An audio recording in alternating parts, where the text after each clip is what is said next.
Hey Aries, how y'all doing? It's the Goddess Naturally. Over here, Divinely Guided Goddess Reads LLC. And I'm back with another video. Aries, tap in, check in. Let's see what messages Spirit has for y'all today. It's a general reading. It may or may not resonate with everybody out there. If it's not your story, don't make it fit. I can be speaking of past, present, or future energies. I could be speaking of past, present, and future energies, Aries. Whoa. I'm going to take all these. All right, we got the 9 of chalices at the bottom. You work very hard to obtain what you've attained for yourself, Aries. And you work independently. You work hard. You become balanced at what you do. You earned these things that you've gained. We have the World card, the first card popping out. I feel like a lot of people look up to you. Or there's others who look up to you, almost like children. You also have protection looking down on you. But you're sitting on top of your own world, okay? You are the center of your universe. And all of a sudden something happens, though. Something happens all of a sudden that shakes things up, that causes some type of commotion, needs some type of attention, okay? Maybe you need some attention, or you decided to create something because you wanted attention.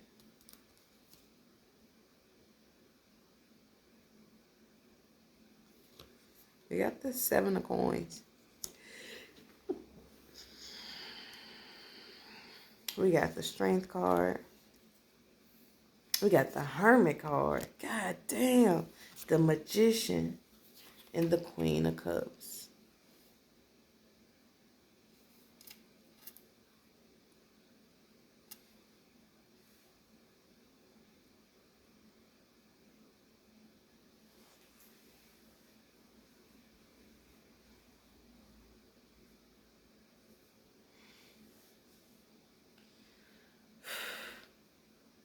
Man, you've done some heavy spiritual work. Man, you've done some heavy spiritual work. You've used your gifts. And you made best with it. You made do with it. It's like, it reminds me of the story of the Bible when it says that in the Bible, a story in the Bible, when it speaks of certain individuals getting talents. And the talents, most people multiplied it. When they got the talents, they multiplied it. And if they had 2, they made it 4 or 6, or however it goes. And then, but there was one who, like, when you got your, and there was one who buried the talents and didn't do anything with the talents. Then, no, you're making use with your talents. What the universe is giving you, your gifts, your abilities, you're not letting them go to waste.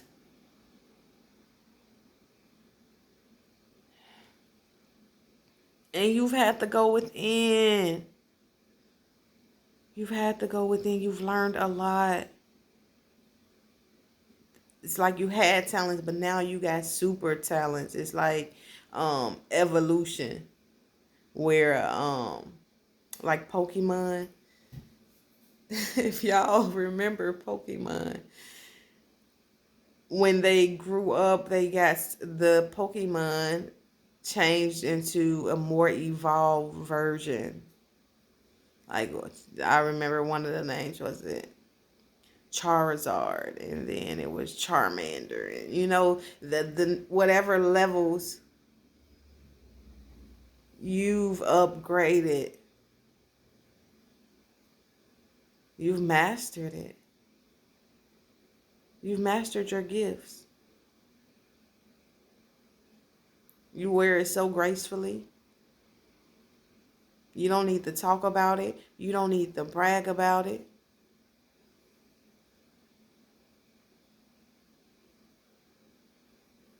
And you're wondering though, when is it gonna pay off? When is this specific thing that you've mastered, or this seed that you've, oh, this is a good one. You ain't speaking a lot about it. You just waiting on your miracle to come. And sometimes you get a little discouraged, or sometimes not even discouraged, but you like wanting it to happen sooner, or you thought it would be here by now, but it's on divine timing.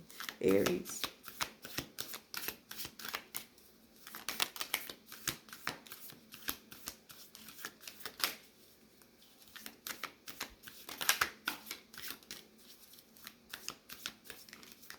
Hmm.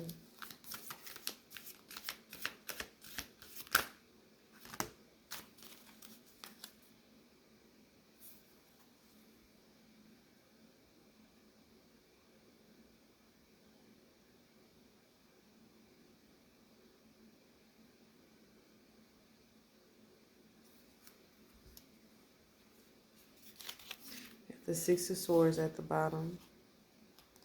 They got the Six of Coins, the Hangman, and this one was in reverse. The Six of Coins was in reverse. The Hangman is upright, along with the Chariot. What the hell? And the Sun. This is big. All of this major arcana, Aries.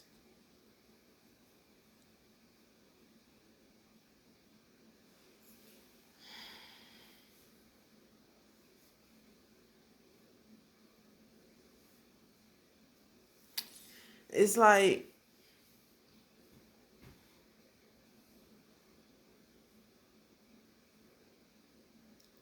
like, people see your glow. They see you all bright and shiny and attractive. And they want to come in. They come in so fast. Ooh, they come in so fast for your energy. Come in very fast, very attractive energy. You're a magnet.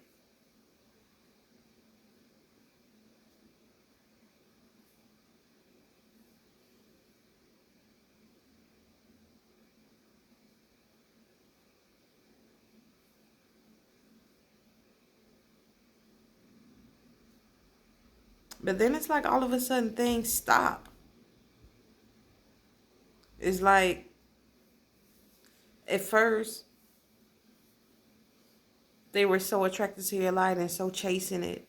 So just all on you, like white on rice. Then there's a halt. And then it becomes unbalanced. It's like then you give more than what you're giving. And I feel like you're walking away from that. I feel like this is something you learned. I feel like this is something that's happened in the past. But I feel like you want to move forward from that energy. Or you have moved forward from that type of energy.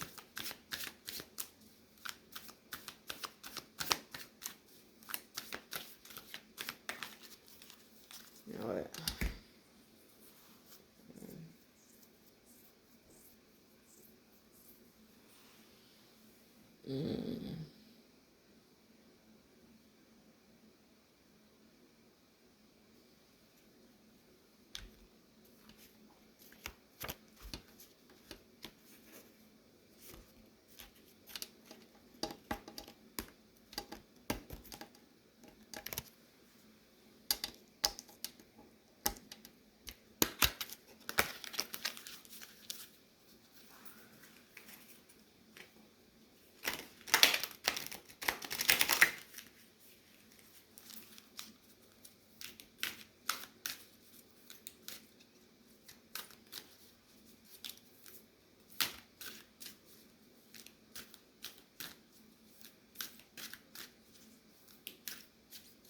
I feel like in the past, people have also gotten too comfortable.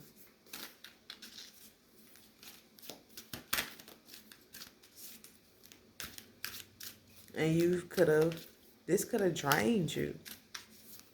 People just getting too comfortable, like being all in and all for everything, and then just just not showing up for work or something.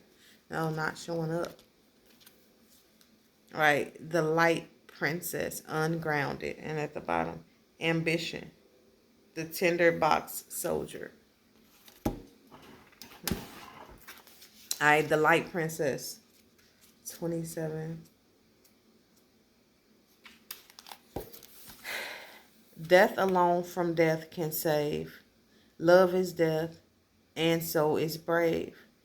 Love can fill the deepest grave. Love loves on beneath the wave. Whoa. The Light Princess is a modern fairy tale that describes eloquently that what can take place when we fail to ground, to value and earth our desires. In this deeply symbolic story, a beautiful princess is born, but is cursed at birth. Her curse is an unusual one. She is weightless and floats high above all that is on the ground and must be gently guided about at all times on a string like a human kite. She also is unable to grasp anything that is of a complex or serious nature. She is not unintelligent, but it seems she is completely disinterested in anything that is deep or sad in any way. In some ways, she lacks empathy and the ability to relate, as she floats above all, gliding about, looking at everything from far away from the air, laughing at the beauty of the sky. In the cloud, she is separate, sweet, and hopeless. The only thing that can weigh her down for a time is water, the element associated with memory, death, and emotional maturity. Thus, one message of the tale and a message of this card is that it is through emotional experience, memory, and intelligence, and honest examination of the past and our psyche's awakening that we develop compassion and empathy and true intelligence. When we have no ability to feel the heaviness of certain situations, we may have the benefit of escaping much that is painful, but we run the danger of becoming vacuous, distant, vacuous, distant, literally airheaded and fluffy. If we choose to stay ungrounded and to focus only on ascension or being a light worker without acting in real grounded ways to help those around us, we can truly become cruel. We have power as the princess does, but it must be grounded and brought to earth and lived out through the body in order to be useful and truly loving. In time, there is a happy ending for the light princess, but the ability to come down to earth does not mean she is no longer free. It means that she can finally relate, feel, and find true connection with others. The meaning of this card, it is time to ground. You must take steps to reconnect, come down to earth. Escapism is making you ineffective. Fantasy without grounding can become cruelty. The need to be serious. Considering yourself invulnerable, immune, miss many missing issues which need attention, spiritual laws, emotional debts, denial of gravity, ungrounded. All right, and then we have the tinderbox soldier. We got ambition. So something about your ambitions may be ungrounded. Okay. You may not have the ability or relating to others. The dog brought the princess back to a copper castle, but in the morning, while she was having tea with her father and mother, the king and queen, she told them that she had had a very strange dream that night. A large dog with eyes as big as teacups had come and carried her away into a soldier who kissed her. That's a nice story, said the queen, but she didn't mean it. One dog has eyes as big as teacups, another eyes as big as saucers, and the third eye as big as towers. They are the guardians of three chests and coins, copper, silver, and gold, and they obey the bidding of the owner of a little tinderbox, which contains a flint and a candle stub. Whenever these are lit, the dogs come to do their bidding. A soldier marches into a road The war is over, and he has nothing except for his uniform and the marching steps he takes. Along the side of the road, he is greeted by a witch who asks him to perform a task for her, to fetch a tinder box from deep within the earth through a hollowed but magical oak tree. In return, he is given a magical piece of cloth to place each guardian on, and he can fill his pockets with as much treasures as he can carry. But when he sees what these creatures guard, and when the witch will not tell him why the tinderbox is so very valuable, the chop he chops off her head and takes the tinderbox and move into his new life, a rich man. This is much more to the story. There's much more to the story than that, of course. He has yet to meet the princess and ask the dogs to do his bidding to find her. But this tale is about the choices this soldier makes in order to make his fortune. He kills. He is a soldier. Perhaps he has done worse. And he is without work, without pay, and quite penniless. He sees a way out and he takes it. He does good deeds and bad along the way. And at the end, he has all a young man could wish for. He has made his fortune, married a princess, and he has control over a magical fortune via three magical dogs. The last image of the creatures staring at the table at the wedding feast. The story is not over, for the dogs are watching, and there is more to this tale. This is a tale like Aladdin, of having control over a magical fortune and what will and can be done to take back the power one has lost in one's life. He cuts off the heads of magic herself, the witch, and takes what may have been hers. The tinderbox represents control and rulership and the desire to have all that you want. I thought so much about this tale when I was a child. Why did he not simply take the money and create life for himself? Or would the witch have sent the dogs after him to kill him and keep her secret safe? What are people prepared to do to get what they want and to keep their secrets?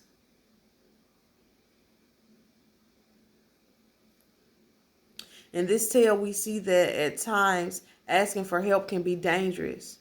It certainly is for the witch, and for the soldier, killing comes easy, as do threats throughout the story. When one has power and the infinite wealth, you can force those about you to do your bidding. And you can even have the most sought after treasure in the land, a princess and royal status. At the end, the soldier becomes the king. The story is also about the impossibility of avoiding fate. So there is a prophecy that the princess will marry a soldier, and no matter how her parents try to thwart this fate, it comes true in any case. So if you have this card, what are you to make of this? That you must choose what you will and will not do to have power and money, that you may be given an offer that can lead to danger and rewards. That at times you must cut people out of your life in order to keep secrets safe. And that getting what you ultimately want does not mean that you are unwatched. For the dogs watch and at the wedding feast, there are always witnesses to all the things that we do. So this is your choice. You may choose to be ruthless, and yet you may seem unpunished, but you will be observed and you will never rest easy. Or you can choose to live with different values and have a different life. But if you become like the soldier, you must be prepared to do harsh things for a seemingly great reward. This story is morally ambiguous. Perhaps you will never have consequences, but the eyes of the dogs will be watching you, and your soul will know what you have chosen to do. But then, what life did the soldier have before him? He was poor, cast out by the war, and had done terrible things in life.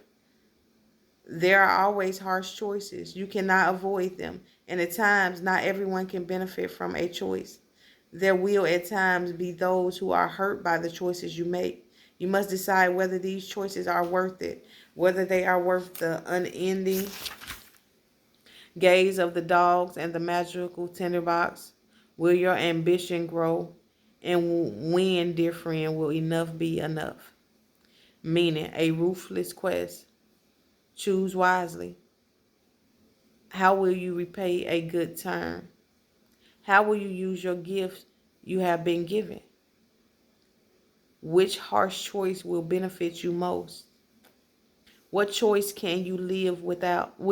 What choice can you live with? Can your choices stand up for scrutiny?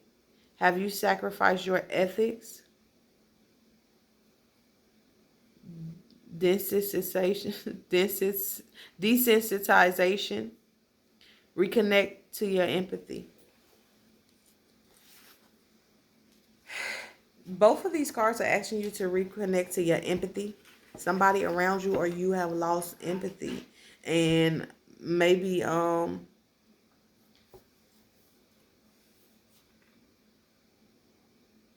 just keep your wits about you when you're making decisions, Aries. Um, Thank you so much for tuning into the channel. If you haven't already subscribed to the channel, please like, share, comment, and subscribe. To all my returning subscribers, um, thank you for subscribing. I'm sending you so much love, light, peace, and positive energy. With that being said, catch the goddess in another video. Peace.